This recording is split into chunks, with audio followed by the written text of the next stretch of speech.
une thématique particulièrement importante de ce chapitre sur la guerre froide, une thématique qui a donné un nombre incalculable de sujets de brevets sur les dernières années, l'Allemagne, symbole de la guerre froide, 1945-1990. On se retrouve dans ce pays qui est au cœur totalement du programme de troisième d'histoire, l'Allemagne, qui est au cœur du programme parce que c'est un acteur essentiel de la Première Guerre mondiale, parce que c'est là où, suite au traité de Versailles, vont naître les idées d'extrême droite et le nazisme, la Deuxième Guerre mondiale, et enfin un pays symbole au cœur de cet affrontement idéologique, cet affrontement d'idées entre Américains et Soviétiques, entre bloc capitaliste d'un côté américain et bloc soviétique de l'autre.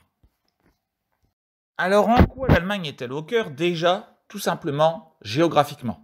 Cette carte nous le montre. Dans le monde de la guerre froide, les États-Unis et l'URSS sont tout de même géographiquement éloignés par des milliers de kilomètres. Mais pas en Allemagne, parce que la division qui a été faite de l'Allemagne à la fin de la Deuxième Guerre mondiale a délimité 4 zones d'occupation. 3 zones du bloc capitaliste, avec les Anglais, les Français, les Américains à l'ouest et au sud de l'Allemagne, et la zone communiste à l'est de l'Allemagne. Donc, alors que les deux ennemis sont éloignés par des milliers de kilomètres sur une carte du monde, ici, en Allemagne, ils sont quasiment côte à côte, face à face, séparés parfois par quelques mètres seulement. Et cela est propice à des tensions et éventuellement à des déclenchements d'hostilité beaucoup plus importantes. C'est vraiment l'épicentre de la guerre froide.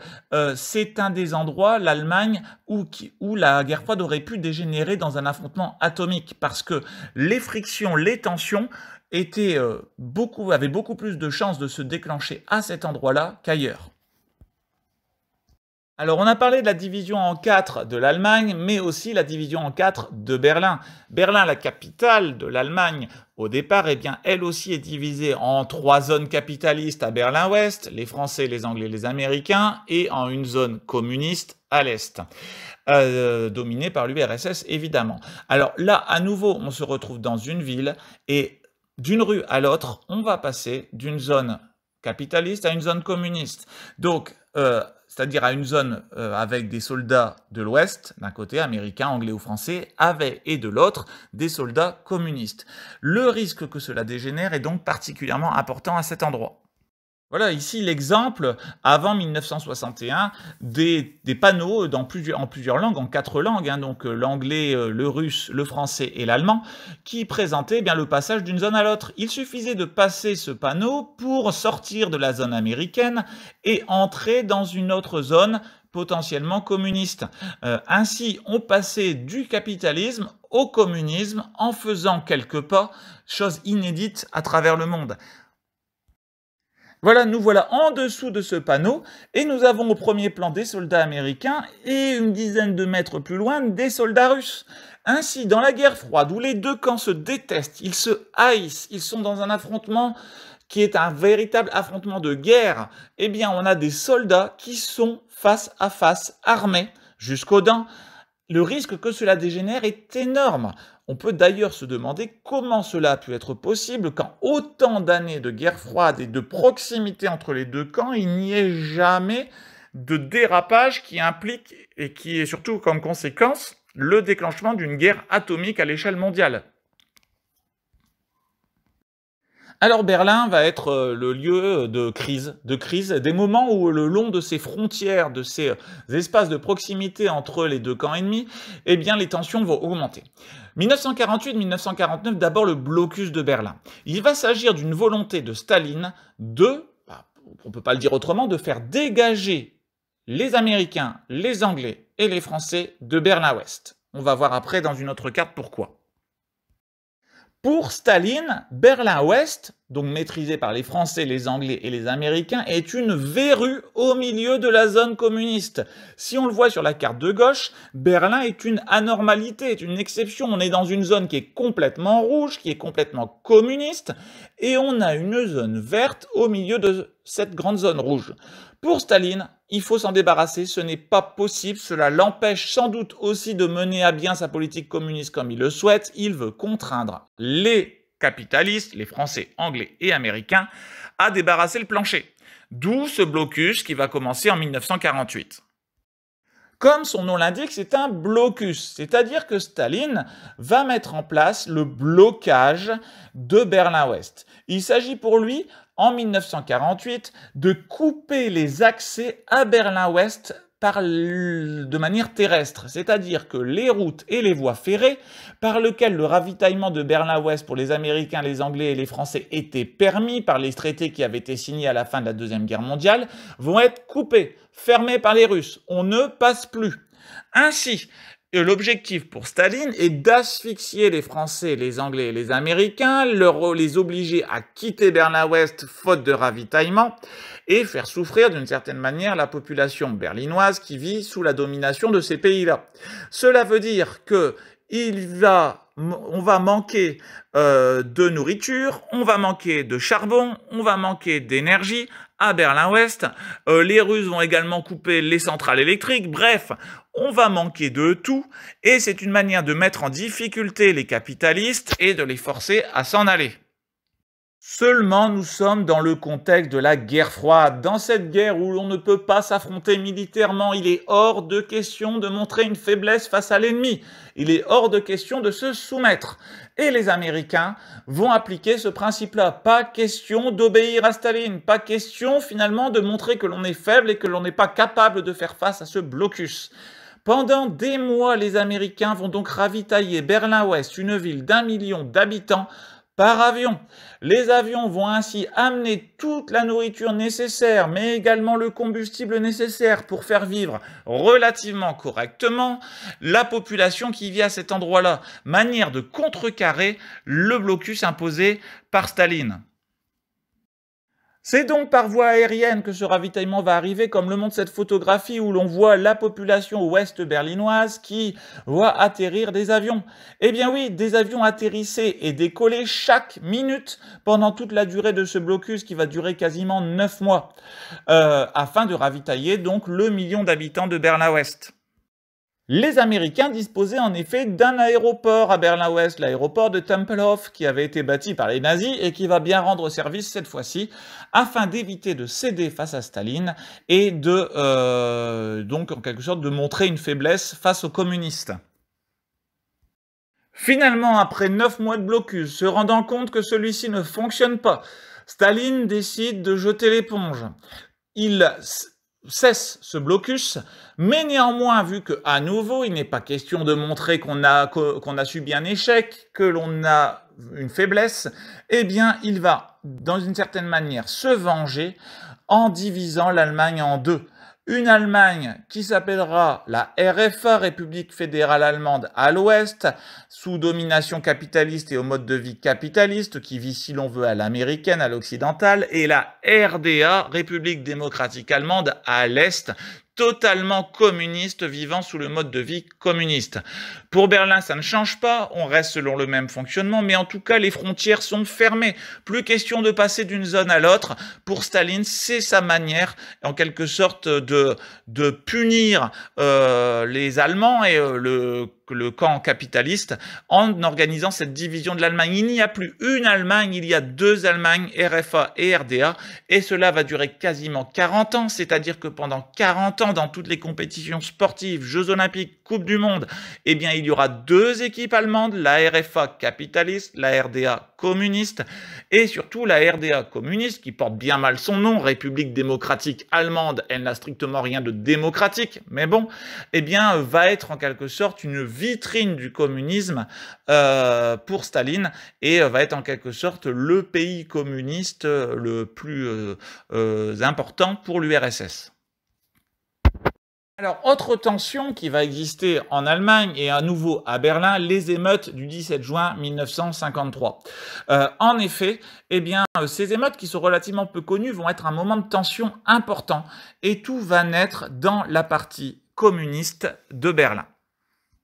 Ces émeutes du 18 juin 1953, eh bien, ce sont des émeutes de la population qui vit sous la domination des soviétiques, sous la domination de l'URSS et qui vit de façon communiste.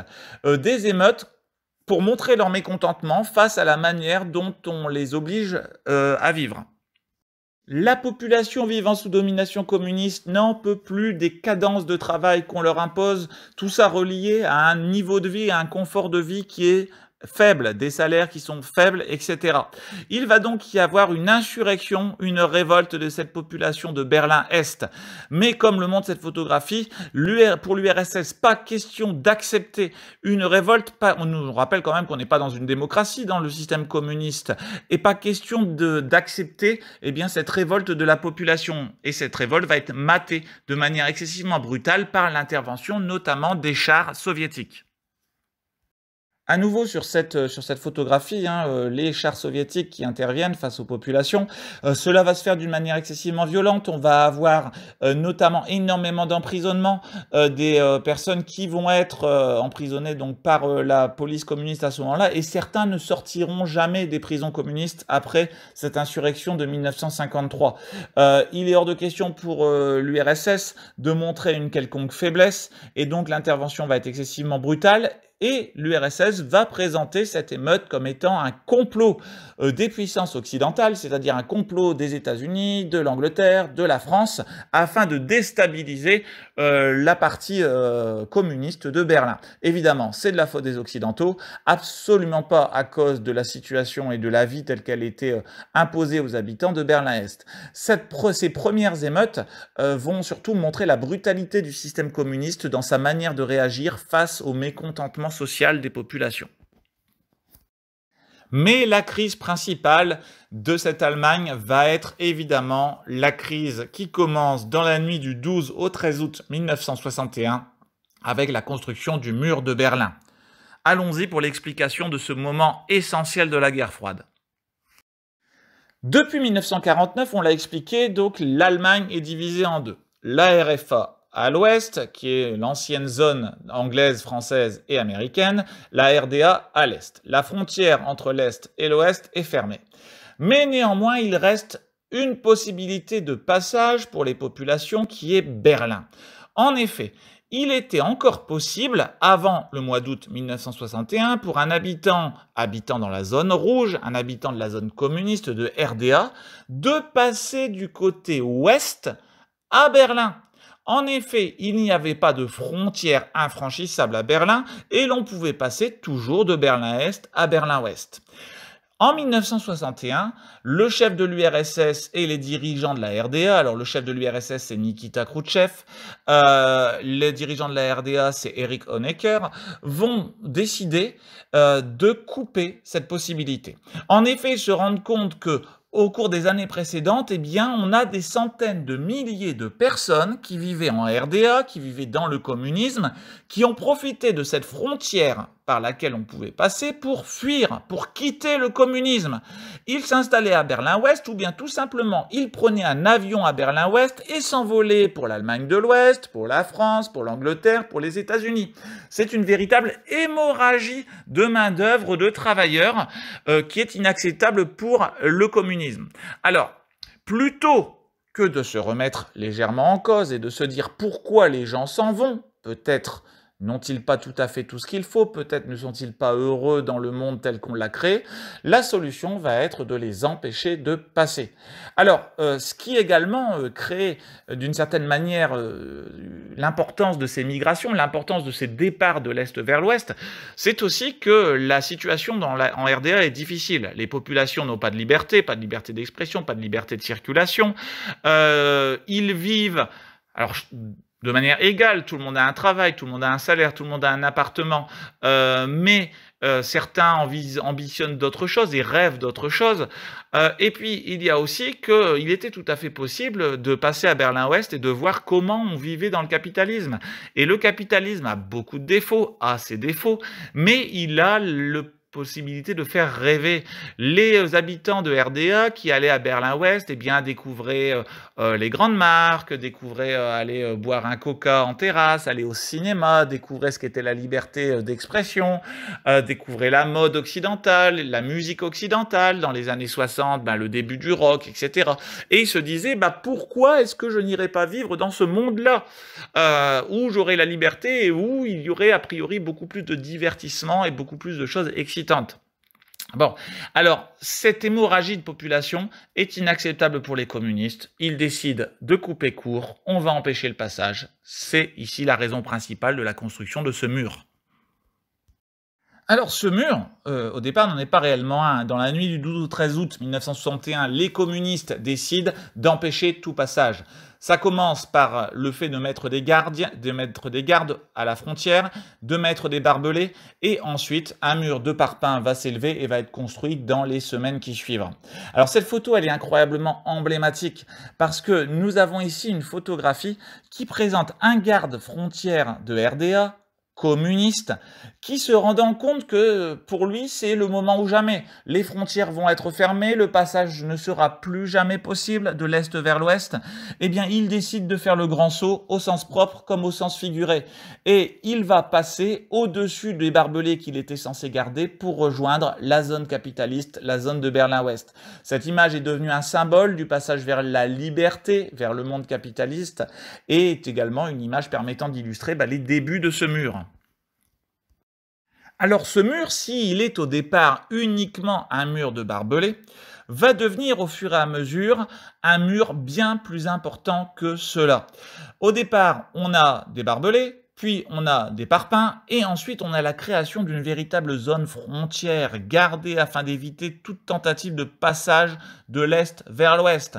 155 km de murs, 43 km qui coupent Berlin en deux, 106 km de murs en béton, le reste c'est du grillage et des barbelés, 302 miradors, un nombre incalculable de gardiens. On avait des gardiens tous les 100 mètres, des zones qui sont éclairées la nuit comme si l'on était en plein jour, des chiens, des zones minées, etc. et un mur de 3,60 m de hauteur.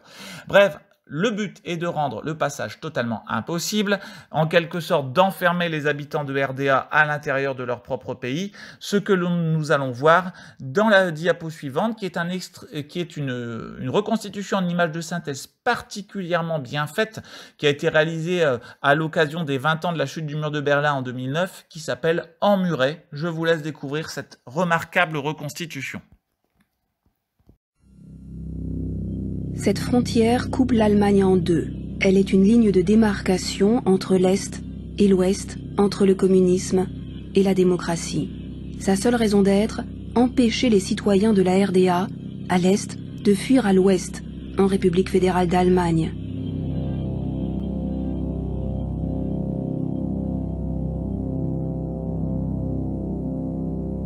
Berlin, situé en pleine RDA, est divisé en 4 secteurs à la fin de la Seconde Guerre mondiale.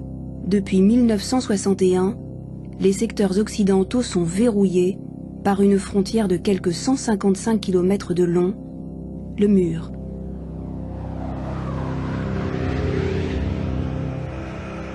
Berlin-Est, au début des années 80.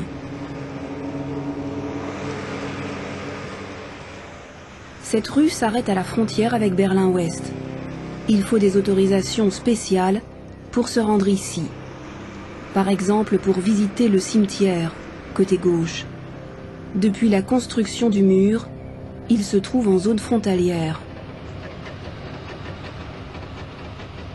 Les barrages proprement dits commencent ici.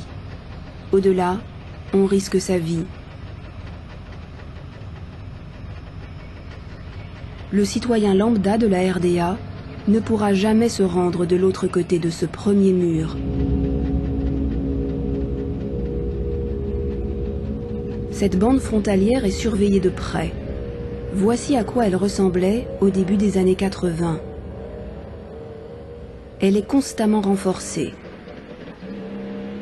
En dehors de cette bande frontalière, les patrouilles sont assurées par des soldats, par la police nationale et par d'autres encore.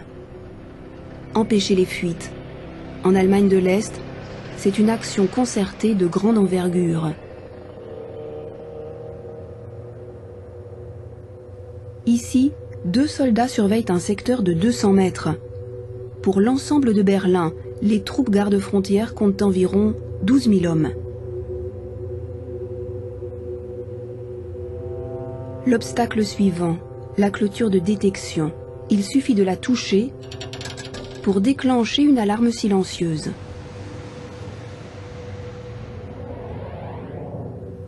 Les soldats dans le Mirador voient aussitôt à quel endroit l'alarme a été déclenchée. Le fugitif ne se rend compte de rien, alors que les gardes l'ont déjà repéré. De leur Mirador, ils peuvent prévenir d'autres gardes frontières. La nuit, la frontière est éclairée comme au grand jour. À l'ouest, on appelle cette zone la bande de la mort. En dernier recours, les gardes frontières de la RDA y tirent sur les fugitifs. Au seul mur de Berlin, on recense au moins 136 victimes.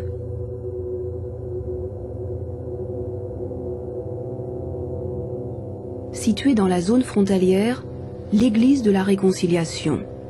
Le mur la coupe de sa paroisse, qui se trouve pour l'essentiel dans l'ouest de la ville. En 1985, le régime est-allemand l'a fait dynamiter. Une des raisons avancées, elle entrave la visibilité sur la frontière.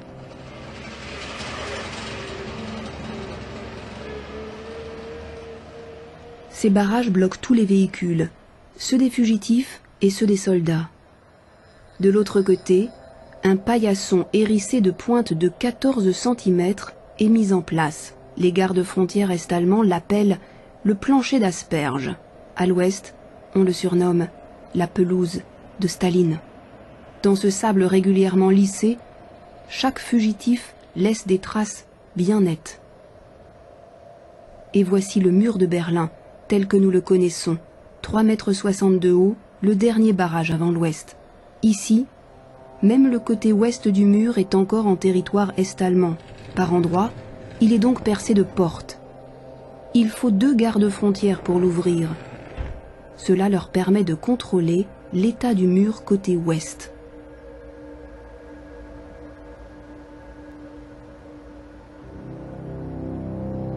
À certains carrefours, l'armature du béton n'est pas soudée. En cas de guerre, des points de rupture sont censés faciliter le passage des chars à l'ouest. Voici le mur tel que le monde le connaît, vu de l'ouest. Ça et là, des plateformes mises en place à l'origine pour la police de Berlin-Ouest, puis rendues accessibles aux touristes. Le mur de Berlin est bien plus qu'un mur ordinaire.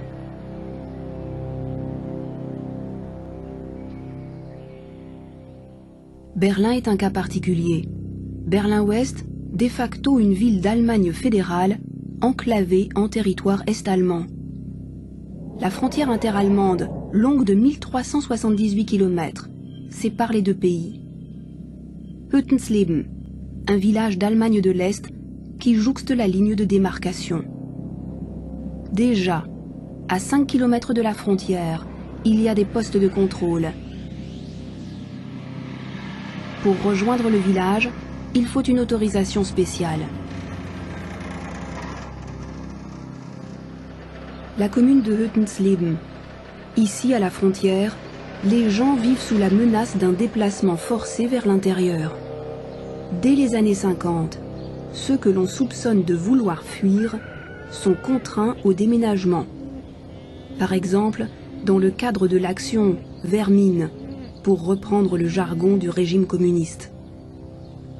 Avant la division de l'Allemagne, cette route poursuivait sa ligne droite. Désormais, elle est barrée par un mur, coupe-vue, le premier barrage de taille. Ici, la bande ne fait que 40 mètres de large, une des plus étroites, le long de la frontière interallemande. 5 mètres au-delà du mur, la clôture d'alarme. Ces fondations en béton sont profondément ancrées dans le sol. Les ouvertures pour les nombreux lapins vivant ici ne sont pas faites pour protéger les animaux, mais pour éviter les fausses alertes.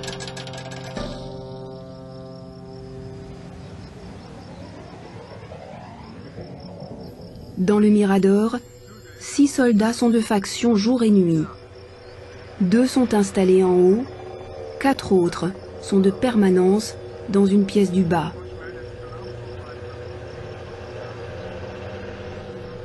Par endroits, la surveillance du terrain est renforcée par des chiens.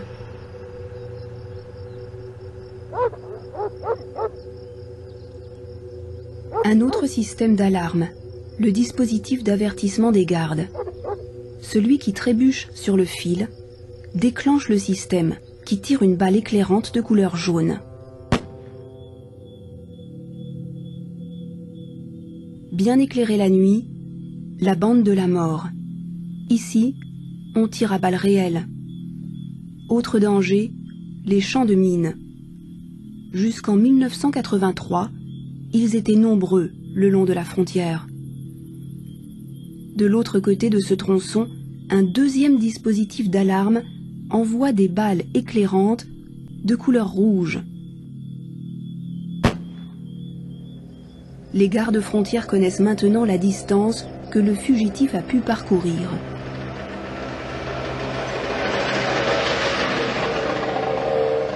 Les itinéraires réservés aux véhicules militaires sont jouxtés d'une autre bande permettant d'avoir des empreintes de pas bien visibles. Là encore, des barrages pour les voitures.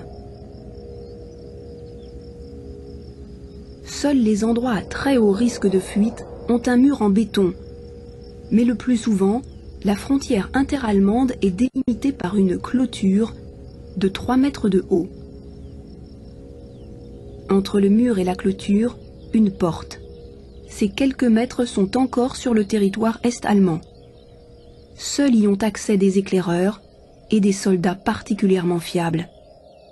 À quelques centaines de mètres de là, un système de tir automatique.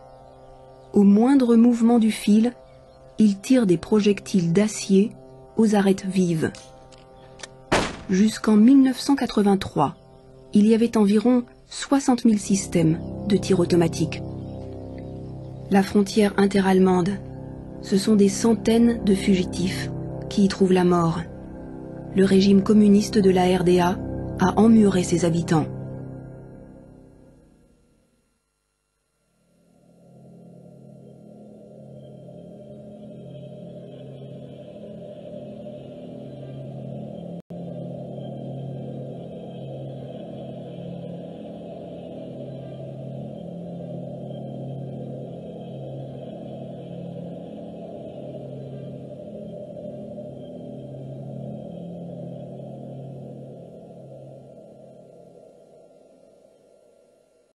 Alors, comme vous avez pu le voir, donc ce mur est plus qu'un mur, devient une véritable zone frontière qui va, si on regarde cette carte, eh bien, séparer totalement Berlin-Ouest de Berlin-Est. Seuls vont subsister quelques checkpoints, quelques points de contrôle qui seront de manière incroyable gardés par les différents camps et qui permettront le passage éventuellement de diplomates, le passage de personnages autorisés de l'ouest vers l'est, mais en aucun cas dans l'autre sens d'habitants de Berlin-Est vers Berlin-Ouest. Alors, la tension importante va évidemment avoir lieu au moment où les communistes construisent ce mur. Pour les Occidentaux, les Américains, les Anglais et les Français, c'est la rupture et le non-respect des règles qui avaient été décidées en 1945. Ils empêchent la circulation à travers Berlin, c'est totalement inacceptable. Nous allons donc avoir un déferlement militaire qui va se dérouler sur cette zone où se construit le mur. De chaque côté de ce mur vont se trouver les chars américains et les chars russes, les chars anglais et les chars russes, les forces françaises et les forces russes. Ainsi, on n'a jamais été aussi près d'un dérapage et du basculement du monde dans une guerre atomique avec cette opposition de chars de part et d'autre de ce qui va devenir le mur de Berlin. Alors, heureusement pour le monde, malheureusement peut-être pour les Allemands, qui vont peut-être se sentir lâchés à cette occasion-là, les Berlinois en tout cas, eh bien, il ne va pas y avoir de dérapage. Il ne va pas y avoir de chars qui vont se mettre à tirer sur les autres et en quelque sorte de dérapage guerrier à cette situation. Après des jours de face-à-face, dans une situation de tension qui est terrible à travers le monde entier, les gens sont face à leur poste de radio afin de savoir ce qu'il se passe à Berlin. On a certaines personnes à travers le monde qui se sont déjà réfugiées dans les abris anti-atomiques qu'ils ont creusés dans leur jardin parce qu'ils sont persuadés que la guerre atomique va se déclencher. Eh bien, après des jours d'incertitude et de tension, une solution pacifique, si l'on veut, va être trouvée. Les chars vont reculer chacun leur tour de quelques mètres, afin qu'aucun camp ne donne l'impression d'être en situation de faiblesse par rapport à l'autre. Et ce qui va être décidé, c'est de laisser les communistes construire ce mur. Les Occidentaux ont montré leur désaccord, mais ne peuvent aller plus loin sans risquer l'affrontement guerrier et le basculement dans une guerre atomique, la destruction du monde. Et donc ce mur va se construire, au grand malheur des habitants de Berlin-Est et des habitants de RDA qui vont se retrouver enfermés, emmurés au sein de leur propre pays. Alors là, ici, à la suite, quelques photographies qui illustrent le perfectionnement au fur et à mesure du mur de Berlin. Voilà, donc ces parpaings rehaussés de barbelés, puis de second mur, comme on a pu le voir auparavant. Et une photographie intéressante de la zone frontière et du mur de Berlin dans les années 1980, avec un mur de Berlin côté occidental, côté ouest, qui va devenir une espèce de galerie d'art gigantesque, un lieu d'expression, de liberté d'expression et de pacifisme. En effet, côté occidental, eh bien, il va s'agir de montrer que à l'ouest, on a le droit de s'exprimer, on a le droit à l'art libre, on a le droit, sur un mur emblème du manque de liberté, eh bien, on a le droit de s'exprimer librement. Tandis que de l'autre côté du mur, eh bien, il n'y a aucune possibilité de passage, aucune possibilité d'expression. D'ailleurs, comme on l'a vu dans la vidéo tout à l'heure, il était totalement impossible à un habitant de Berlin-Est de s'approcher à quelques mètres de ce mur. Alors ce mur va néanmoins être utilisé par les Occidentaux, les Américains notamment, comme un exemple de la faillite, de l'échec du communisme.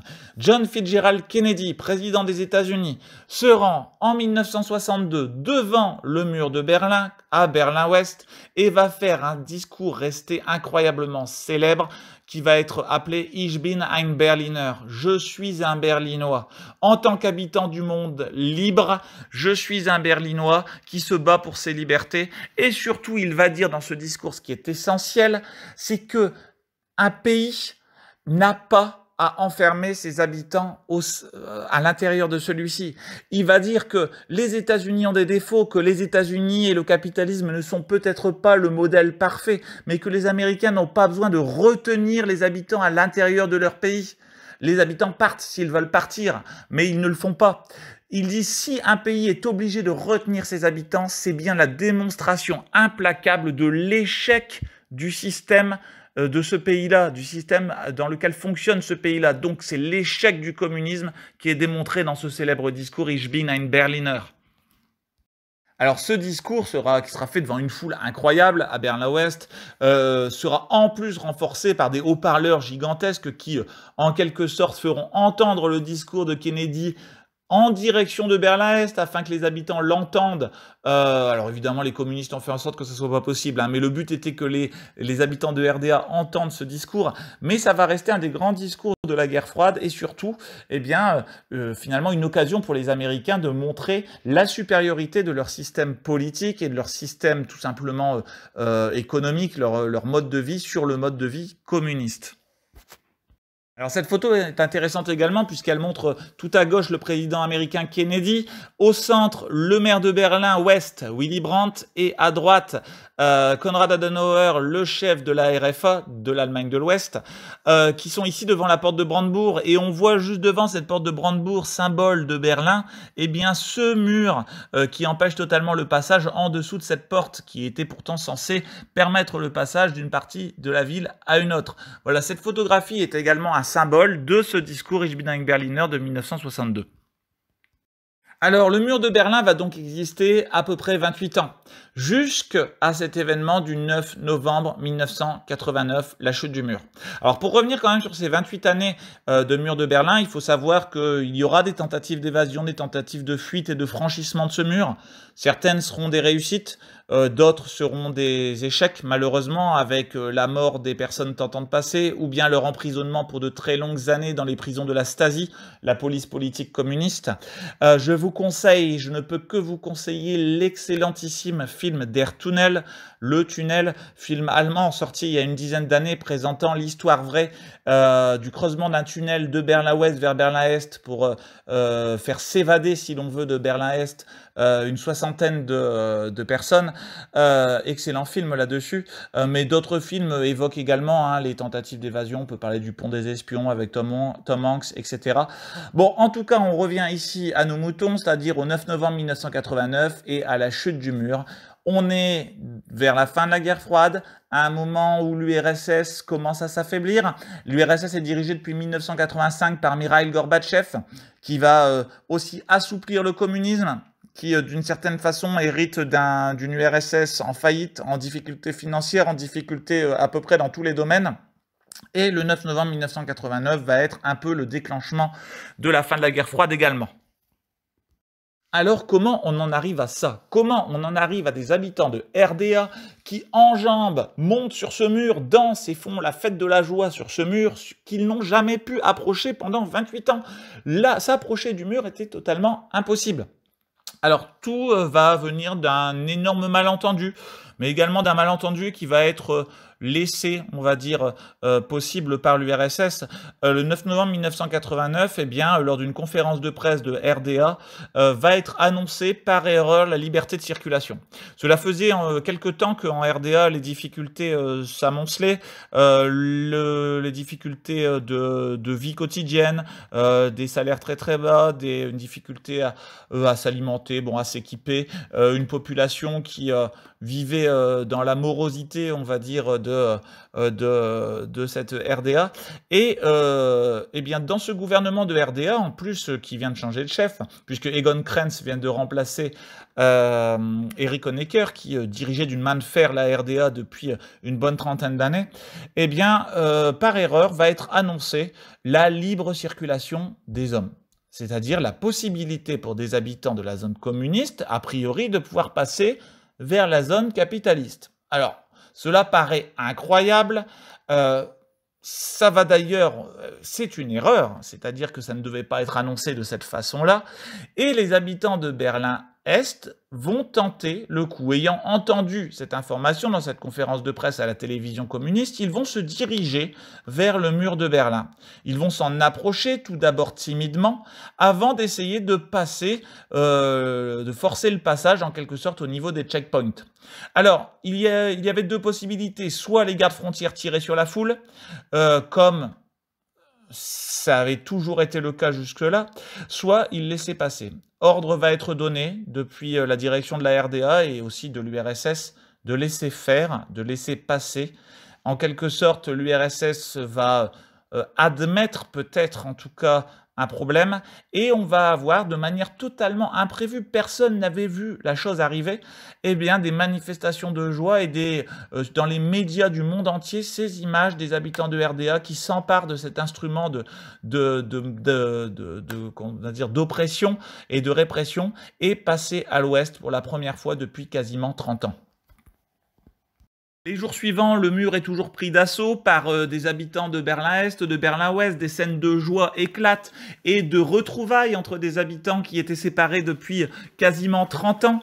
On a des personnes qui viennent avec leur marteau, avec leur masse, afin de détruire ce mur de la honte. Bref, on sent à travers le monde entier que quelque chose d'important a eu lieu ce 9 novembre 1989.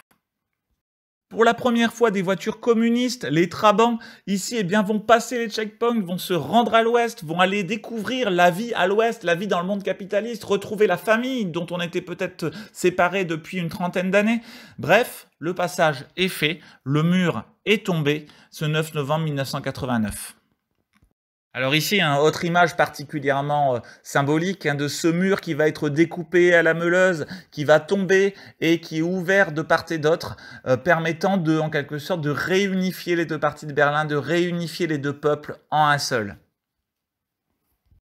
À partir de cette chute du mur de Berlin, eh bien, les choses vont aller de manière relativement naturelle, montrant aussi que l'URSS a renoncé peut-être à garder une population de RDA sous le joug, sous sa domination en quelque sorte.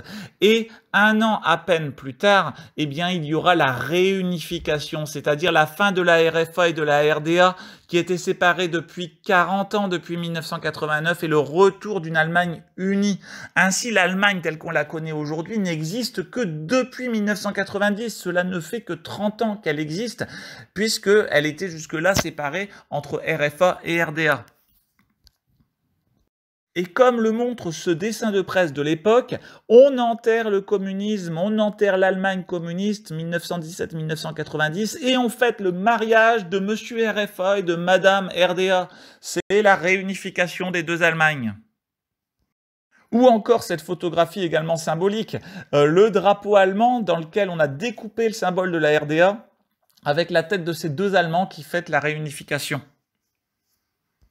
L'Allemagne était ainsi réunifiée, comme le montre cette image, Wir sind ein Volk, nous sommes un peuple et un seul peuple. C'est la réunification en 1990 et il y aura l'organisation des premières élections démocratiques à travers l'Allemagne en 1990. Il faudra quand même néanmoins beaucoup de temps et aujourd'hui encore 30 ans après, ce n'est pas encore le cas pour que la RDA se rééquipe, se remodernise et se réadapte, on va dire, au monde d'aujourd'hui. Bon, mais cela est un autre sujet. Pour la petite anecdote, en guise de conclusion, chose totalement incroyable, en 1990, c'est la réunification. Et donc, pour la première fois depuis très longtemps, à la Coupe du Monde de football 1990, c'est une Allemagne unie, une équipe d'Allemagne unie qui se présente dans la compétition. Des joueurs d'Allemagne de l'Ouest, des joueurs d'Allemagne de l'Est vont former une équipe qui, chose incroyable, va remporter cette Coupe du Monde 1990 1-0 contre l'Argentine, but d'Andreas Brehme. Et comme un symbole, l'Allemagne nouvelle qui vient de se recréer remporte la compétition suprême du football. Voilà, c'était le symbole, mais en quelque sorte un happy end, une belle fin pour cette Allemagne qui fut pendant toute la période de la guerre froide la zone de tension principale et un cœur, vraiment un épicentre de cet affrontement entre Américains et Soviétiques. Voilà, j'espère que vous avez apprécié cette vidéo. On se retrouve bientôt pour une nouvelle.